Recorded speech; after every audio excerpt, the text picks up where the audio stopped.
ये 13 साल का लड़का इतना हरामी है कि ये अपने घर की सभी औरतों को प्रेग्नेंट कर देता है और इस चीज से उन सभी लड़कियों और औरतों को मजा आ जाता है। कहानी की शुरुआत में हम रोजर नाम के लड़के को देखते हैं जो गर्मियों की छुट्टी में अपने घर जा रहा था।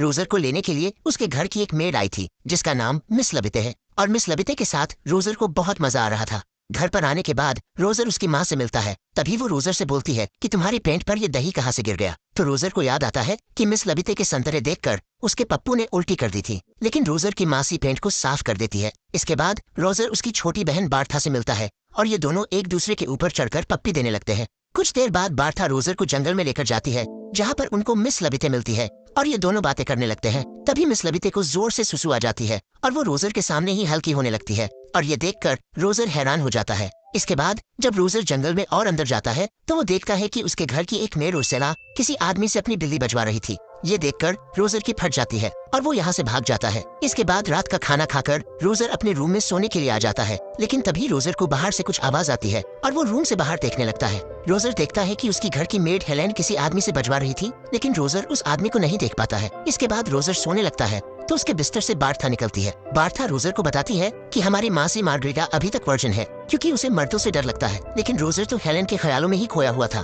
तभी यहाँ पर बार्था की बेबी सीटर केट आ जाती है और उसे यहाँ से भगा देती है। अगले दिन घर की सभी मेड नदी किनारे नहाने के लिए जाती है और उनको देखने के लिए रोजर और बार्था भी यहाँ पर आ जाते हैं। तभी गांव के कुछ आदमी अपना पप्पू दिखाते हुए इनके सामने ही हल्के होने लगते हैं, जिस वजह से ये सभी मेड भी अपना पिछवाड़ा इनको दिखा देती है। इसके बाद हम देखते हैं कि घर पर रोजर के पापा और उसकी बड़ी बहन एलिसा आती है और रोजर बहुत टाइम बाद उसकी बड़ी बहन से मिला था। इसके बाद रोजर और बार्था चर्च में जाते हैं और ऊपर जाकर छुप जाते हैं। कुछ देर बाद चर्च में रोजर की मासी मार्गरेट आती है और पादरी से बोलती है कि मेरे सपने में बार बार रोजर आ रहा है। एक दिन जब मैं रोजर को नहला रही थी तो अचानक से उसका पप्पू बड़ा हो गया और रोजर मेरे सामने खड़ा हो गया। तब मुझे समझ आया कि अब रोजर एक मर्द बन चुका है। तभी रोजर पादरी के ऊपर गिर जाता है। रोजर की इस हरकत से मार्गरेटा को बहुत गुस्सा आता है, इसलिए वो रोजर को घर पर लाकर उसके पिछवाड़े को मार मार कर लाल कर देती है। इसके बाद रात को रोजर फिर से हेलेन को देखता है और इस बार भी रोजर उस आदमी को नहीं देख पाया था।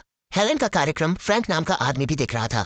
इसके बाद रोजर ऊपर फ्रैंक के रूम में जाता है जहाँ पर रोजर को मियाँ खलीफा की सफलता की बुक मिलती है और रोजर उस बुक को अपने पास रख लेता है। अगले दिन रोजर उस बुक को लेकर मुर्गियों के घर में घुस जाता है और मियाँ खलीफा के कांड के बारे में पढ़ने लगता है। तभी यहाँ पर उर्सेला मुर्गियों को दाने डालने के लिए आती है। इसके बाद एक नौकर उर्सेला को खिड़की में बंद कर देता है और बाहर जाकर उसकी बजाने लगता है। ये देखकर रोजर उर्सेला को बाहर निकालने के लिए जाता है तो उर्सेला बोलती है कि थोड़ी देर रुक जाओ, मजा आ रहा है। जब रोजर बाहर जाकर देखता है तब तक उस नौकर का काम हो गया था। इसके बाद जब रोजर घर के अंदर जाता है तो वो एलिसा की बुक को मियाँ खलीफा वाली बुक से बदल देता है और यहाँ से बाहर चला जाता है। जब एलिसा मियाँ खलीफा के कांड के बारे में पढ़ती है तो उसे भी मजा आ जाता है। अगले दिन एक आदमी सभी को बताता है कि जर्मनी ने फ्रांस पर हमला कर दिया है, इसलिए सभी आदमियों को सेना में जाना पड़ेगा और रोजर के घर के सभी आदमी रेडी होकर जंग में जाने के लिए यहाँ से निकल जाते हैं और सभी औरतें उनको विदा कर देती है।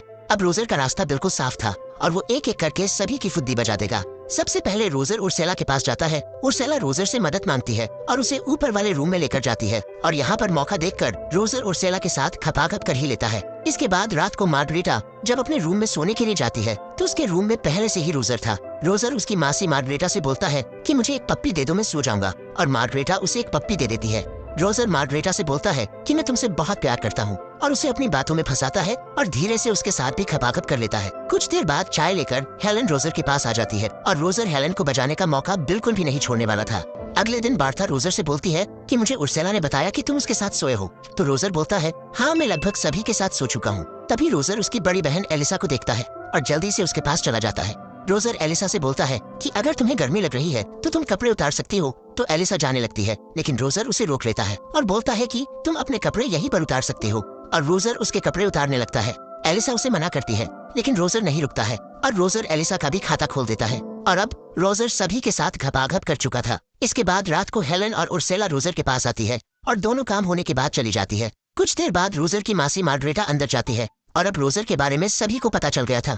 कुछ दिन बाद एलिसा रोजर को बताती है कि मैं प्रेग्नेंट हूँ और अगर ये बात माँ को पता चली तो हमारी खैर नहीं। इसके बाद हम देखते हैं कि युद्ध खत्म हो गया था और सभी मर्द घर पर आ गए थे। इसके बाद रात को रोजर के पास उर्सेला आती है और बोलती है कि मैं प्रेग्नेंट हूँ, लेकिन इस चीज से उर्सेला को कोई प्रॉब्लम नहीं थी। उर्सेला के जाने के बाद रोजर के पास मार्गरेट आती है और वो भी यही बोलती है कि मैं प्रेग्नेंट हूँ। तो रोजर उससे बोलता है कि तुम फ्रैंक से शादी कर सकती है और इस बच्चे के बारे में किसी को पता भी नहीं चलेगा और मार्गरेटा मान जाती है। कुछ दिन बाद मार्गरेटा फ्रैंक से शादी कर लेती है। इसके कुछ महीने बाद हम देखते हैं कि घर की सभी औरतों के भटूरे फूल जाते हैं। इसके बाद रोजर की छुट्टियां खत्म हो जाती है और वो जाने लगता है।